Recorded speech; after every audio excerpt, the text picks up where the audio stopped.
Nós vimos a introdução da série com Michelson Borges, e hoje nós vamos ver os comentários dele sobre o primeiro capítulo do livro O Grande Conflito.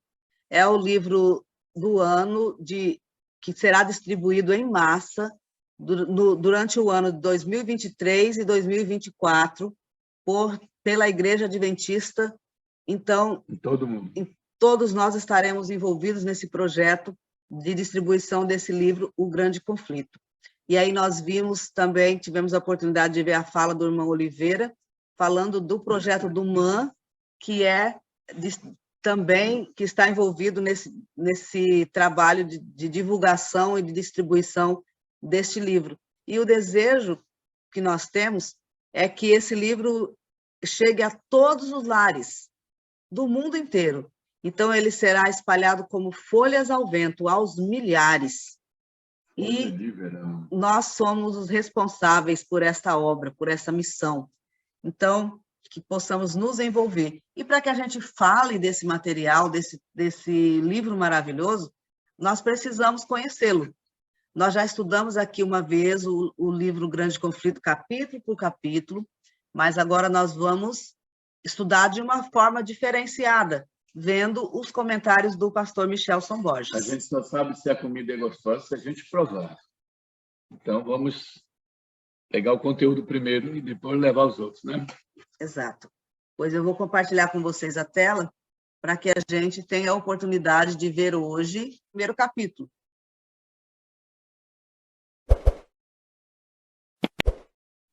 Então, vamos acompanhar conosco. Você se torna conhecedor da Bíblia e o desejo de estudar a palavra de Deus, ele acaba aumentando mais e mais. Nós já estudamos aqui nesta série a introdução do livro. Eu criei uma playlist aqui em meu canal, série O Grande Conflito, e a intenção é ajudar, minha contribuição aí para esse esforço de distribuir o livro missionário O Grande Conflito. Antes de distribuir, realmente vale muito a pena conhecer melhor, estudar, para que você possa depois se engajar nesse trabalho missionário com ainda mais convicção de que você estará distribuindo um material que realmente é poderoso, transformador de vidas. O tema deste vídeo é o capítulo 1, A Destruição, e aqui a autora Ellen White faz um paralelo entre a destruição de Jerusalém no ano 70 com a destruição anunciada vindoura por ocasião da volta de Jesus. Assim como houve degradação moral, política e religiosa naqueles tempos por parte especialmente da liderança judaica, há também no mundo de hoje degradação de toda espécie e Deus está usando de sua misericórdia ainda antes de trazer a destruição final. Assim como houve avisos também por parte de Deus, de mensageiros, dos profetas, também tem havido avisos no mundo de hoje com respeito àquilo que virá em breve, assim nós cremos.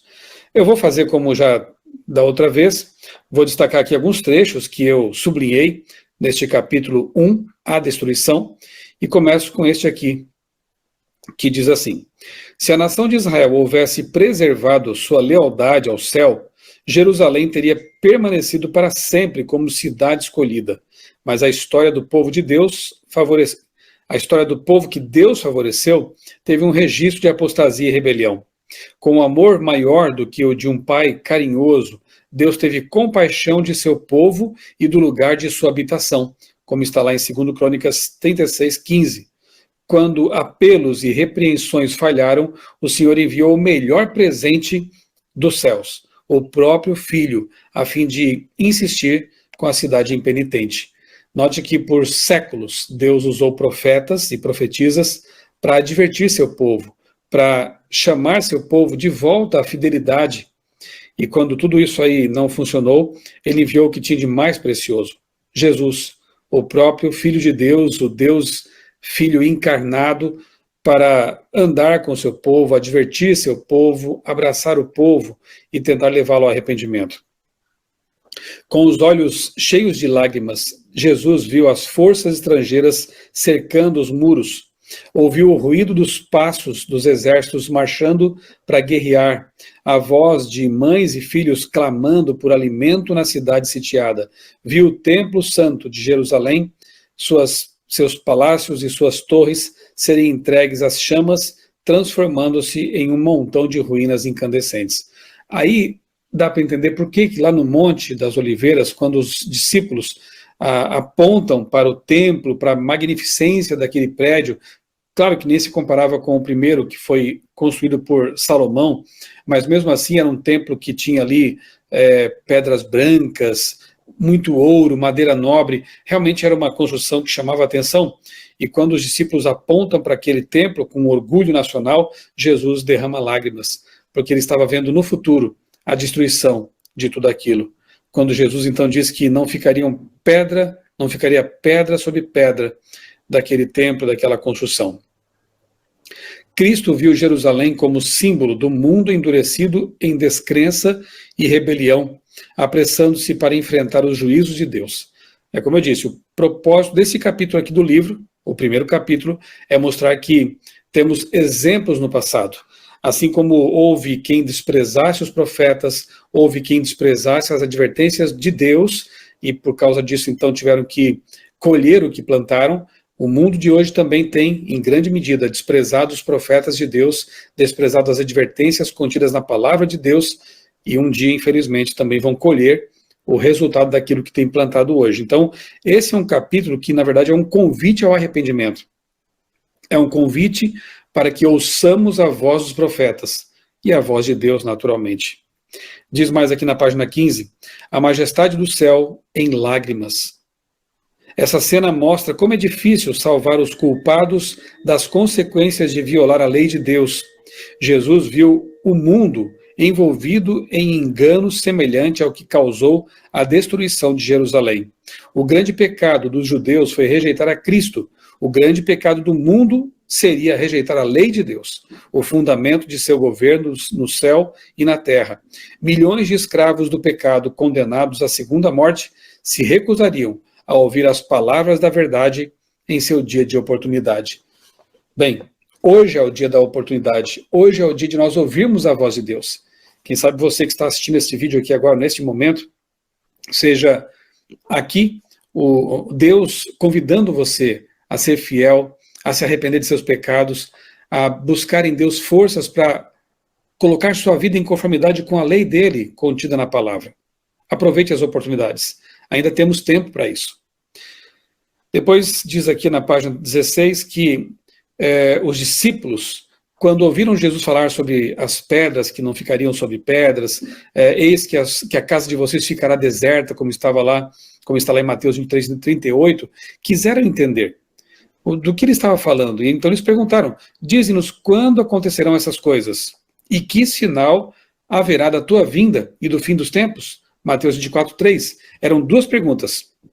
Eles queriam entender o que Jesus estava falando com respeito ao templo e também com relação à sua vinda, ao fim do mundo, porque Jesus já tinha falado algum tempo antes aqui a respeito de sua volta. E aí Jesus começa a falar, então, misericordiosamente mesclando ali informações a respeito da destruição de Jerusalém, que ocorreria dali alguns anos, no ano 70, portanto, menos de 40 anos no futuro, e também com respeito à sua segunda vinda, mais distante, obviamente, bem mais distante. Jesus mistura tudo isso, então, misericordiosamente, porque também ele não queria que seus discípulos soubessem que estava tão longe ainda a sua segunda vinda, perto de nós, longe deles. Então é dito que a profecia que proferiu tinha dois significados. Enquanto prefigurava a destruição de Jerusalém, também predizia os terrores do grande dia final. Israel tinha voltado as costas à proteção divina e por isso não teria defesa alguma. Na verdade, eles estavam, como eu disse já, iriam colher aquilo que plantaram. Deram as costas para Deus e assim Deus, ele se retira e eles então colhem os resultados de sua rebelião. Avisos, página 17. E aqui Ellen White menciona os dois cercos, o falso cerco e o cerco verdadeiro. Pouco tempo antes do cerco, que foi promovido por Tito, general romano, Céstio havia cercado Jerusalém, mas por algum motivo, ele recolhe suas tropas, se retira, sem aviso, sem motivo aparente, e os judeus, cheios de arrogância, achando que Céstio estava se retirando por medo, ou por outro motivo qualquer, ainda saem no encalço deles, perseguem o exército romano, o que causa ainda mais raiva nos romanos. Por isso que o próximo cerco, que vai ser o cerco verdadeiro, vai ser realmente devastador. Uma grande vingança ali, um grande ódio manifestado pelos soldados. Esse primeiro cerco, o falso cerco de Céstio, foi um aviso, porque Jesus tinha dito para eles, para os cristãos, quando virdes Jerusalém cercada pelos exércitos, fujam para as montanhas. E de fato aquele foi um aviso. Quando Jerusalém foi cercada e o exército de Céstio sai dali, se afasta, e os romanos e os judeus saem no encalço deles, os cristãos então viram a oportunidade. E de fato nenhum cristão morreu nessa ocasião, porque eles fugiram, foram para um local seguro, se afastaram de Jerusalém. Aí o que acontece? Terríveis foram os desastres que recaíram sobre Jerusalém quando Tito retornou ao cerco. Retornou ao cerco. A cidade foi sitiada na época da Páscoa, ocasião em que milhões de judeus estavam reunidos dentro de seus muros. Suprimentos alimentares haviam sido destruídos em vingança das facções rivais. Os habitantes, então, vivenciaram os horrores da fome. Ela narra aqui que filhos tiravam alimento da boca dos pais idosos, eles roíam as sandálias, os cintos, parte dos escudos, para se alimentar do couro que havia nessas coisas, né? Canibalismo foi praticado, foi uma situação muito terrível. Algumas pessoas se arriscavam até a sair dos muros para tentar pegar alguma planta que houvesse ali próximo, e quando eram capturados, é dito aqui que os romanos os crucificavam, torturavam, foi realmente algo terrível. Mais de 1 milhão de pessoas morreram por ocasião desse cerco no ano 70. Alguns se refugiaram no templo, achando que ali poderiam estar em segurança. O próprio Tito tentou proteger o templo, aquele prédio, da profanação, mas suas tropas não obedeceram. Na verdade, havia um poder maior que tinha dito que não ficaria pedra sobre pedra, e Tito não conseguiu realmente evitar que isso acontecesse. Sangue corria pelos degraus do templo como se fosse água, porque os soldados entraram ali, mataram as pessoas, incendiaram o templo, derrubaram suas pedras. Não temos como saber o quanto devemos a Cristo a paz e proteção que desfrutamos hoje. O poder refreador de Deus impede que a humanidade se coloque sob o controle total de Satanás. Os desobedientes e ingratos têm todos os motivos para agradecer pela misericórdia divina, mas, assim como aconteceu em Jerusalém, mas quando as pessoas passam dos limites, dos apelos pacientes de Deus, a força refreadora é retirada. Deus não age como executor da sentença contra a transgressão. Ele deixa os que rejeitam sua misericórdia colherem o que plantaram. Cada raio de luz rejeitado é uma semente lançada e produz uma colheita infalível. Quando se resiste com persistência ao Espírito de Deus, ele, por fim, se retira. Quando o Espírito Santo de Deus é resistido, a pessoa fecha os ouvidos, fecha o coração à obra dele, ele finalmente se retira. E, obviamente, elas ficam em trevas, entregues ao pecado. E aí, no fim aqui do capítulo, nas páginas 19 e 20, Ellen White faz uma aplicação mais direta ainda da situação triste pela qual passou Jerusalém e aquela geração, com o que o mundo também vai enfrentar. Ela diz que no destino da cidade escolhida, podemos enxergar a ruína de um mundo que tem rejeitado a misericórdia divina e pisoteado sua lei, desprezado a palavra de Deus e os mandamentos de Deus. Quando o Espírito de Deus, que refreia o mal, for completamente retirado, sem conter a explosão de paixões humanas e da ira satânica, o mundo verá as consequências do domínio de Satanás como nunca antes. E o povo de Deus terá que estar atento para que ele fuja também no momento certo, como aconteceu também com os cristãos nos tempos de Jesus. As pessoas devem tomar cuidado para não negligenciar as palavras de Cristo, assim como Jesus advertiu os discípulos quanto à destruição de Jerusalém, para que pudessem fugir. Ele avisou o mundo sobre o dia da destruição final. Todos aqueles que escolherem podem escapar da ira vindoura. E aqui ela cita, então, Lucas 21, 25, que diz: haverá sinais no sol, na lua, nas estrelas, na terra as nações estarão em angústia e perplexidade com o bramido e a agitação do mar. Neste livro aqui mesmo, O Grande Conflito, nós veremos mais adiante informações sobre a segunda vinda de Cristo, sobre os sinais da volta de Cristo. Nós não precisamos estar desavisados com respeito a isso. Nós podemos nos preparar para o que virá. E o último parágrafo do capítulo diz assim, na página 20. O mundo não está mais preparado para crer na mensagem desta vez do que na época em que os judeus receberam advertências do Salvador sobre Jerusalém. Não importa quando virá o dia do Senhor, chegará de surpresa para os ímpios, enquanto a vida prossegue de forma costumeira, enquanto as pessoas estão absorvidas em prazeres, negócios, no acúmulo de dinheiro, enquanto os líderes religiosos louvam o progresso do mundo e as pessoas são entorpecidas por uma falsa segurança. Então, como o ladrão à meia-noite, entra furtivamente na casa desprotegida, súbita destruição sobrevirá aos maus e descuidados, e de modo nenhum escaparão, como está lá em 1 Tessalonicenses, capítulo 5, versos 2 a 5. Um capítulo muito sério, muito solene, que nos ajuda a perceber que precisamos estar preparados, não encantados com as luzes deste mundo, com a glória passageira deste mundo.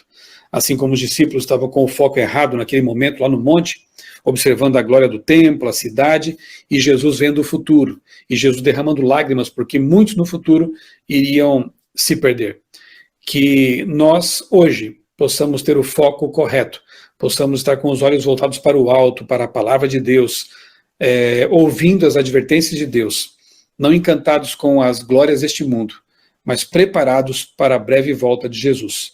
Esse dia virá, e será como ladrão para os ímpios, mas um dia de alegria, de triunfo, de satisfação plena para aqueles que aguardaram e se prepararam para encontrar Jesus. Que Deus nos abençoe nesse preparo. E Deus abençoe grandemente a sua vida e também a sua família. Até o próximo vídeo. Senhor Deus, muito obrigado por esses momentos maravilhosos de aprendizagem, de convivência com os nossos irmãos queridos, e que esses saberes que estamos adquirindo através das madrugadas, Senhor, sirvam para que a gente se fortaleça com o poder do Espírito Santo e também que a gente contribua, Senhor, com a Tua obra, ó Deus, espalhando a mensagem às pessoas que necessitam conhecê-la também. Seja conosco, abençoando o nosso dia, nos livrando de todos os perigos, e que o Senhor nos mantenha em consagração, cheios do Espírito Santo, em nome do Senhor Jesus. Amém.